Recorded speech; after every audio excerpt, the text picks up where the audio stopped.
হয়েছে দুপুরে fried rice, এখানে স্যালাড, শসা, লেবু আর পেঁয়াজ, এই যে গুড্ডু। আর আজকের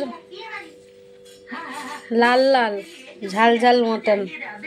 হ্যাঁ গুড্ডু, বলো কেমন হয়েছে খেয়ে? কেমন হয়েছে?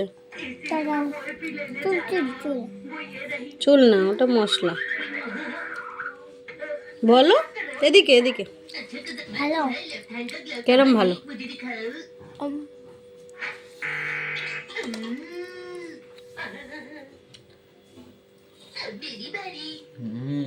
অসাধারণ।